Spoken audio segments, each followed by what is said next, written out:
ब्रह्म में ढूंढ्यो पुराणन गानन, वेद रचा सुनि चौगने चायन। देखो सुनियो कब हूँ न कि तू, वह कैसो रूप कैसो सुभायन। टेरत हेरत हारि पर्यो, रस खानी बतायो न लोग लुगायन।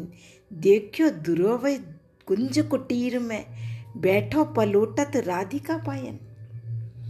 अत्यंत सुंदर वर्णन इसमें रसखान ने कृष्ण भगवान के लिए किया है कि कहा तो वो कृष्ण प्रयास करने पर भी, बड़े बड़े ब्रह्म वेद पुराण में ढूंढने पर भी वो कृष्ण नहीं दिखते हैं, और कहा वो अपनी लीला से किस प्रकार का व्यवहार कर रहे हैं।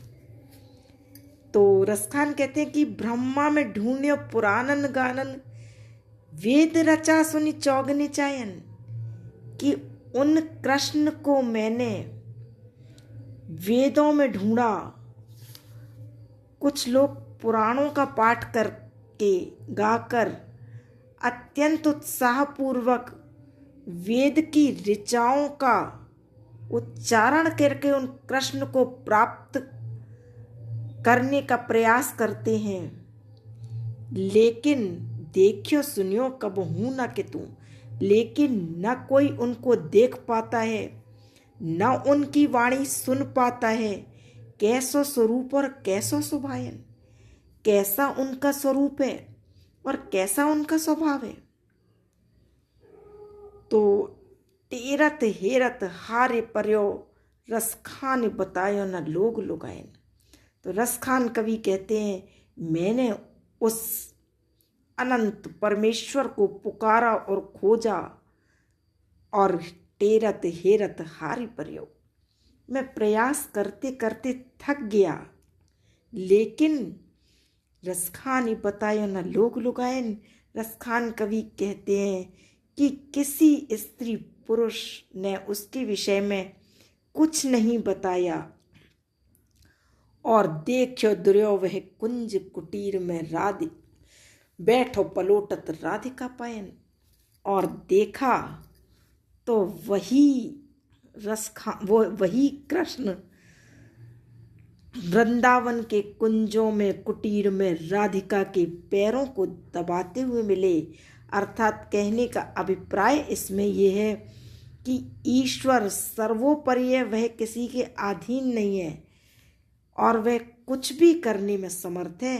वह अपनी इच्छा से जो मानव लीला करता है वह कितनी प्रभावशाली है, कितनी आकर्षक है। और अंत में जब रसखान कहते हैं उनको इतने सुंदर रूप में, लीला के रूप में देखा, तो बड़ा ही आश्चर्य हुआ कि ये वही कृष्ण है जिसको वेद और पुराणों में भी जिनको कोई पार नहीं पा रहा है। कानन दे अंगुरी रहिबो, जब ही मुरली धुनि मंद बजे है। मोहन तानन सो रसखानी, अटा चढ़ी गोदन गे है तो गे है। इसमें रसखान कवि कहते हैं कि गोपी कृष्ण द्वारा बंशी बजाए जाने पर स्वयं को नियंत्रित नहीं रख पाती, वह उसको सुनती है और अत्यधिक प्रभावित हो जाती है। तो ऐसा वर्णन करते हुए रसखान उस गोपिका का जब वर्णन करते हैं, तो कानन दे अंगुरी रहिबे, जब ही मुरली धुनि मंद बजे। गोपी कहती है कि कृष्ण जब मंद मंद ध्वनि में बंशी बजाते हैं तो मैं अपने कानों में उंगलियां डाल लेती हूँ कि मुझे ध्वनि सुनाई ही नहीं पड़े, लेकिन फिर भी मुझसे रहा नहीं जाता है। मोहन ताननी सो रसखानी, अटाचणी गोदन गए हैं तो गए हैं।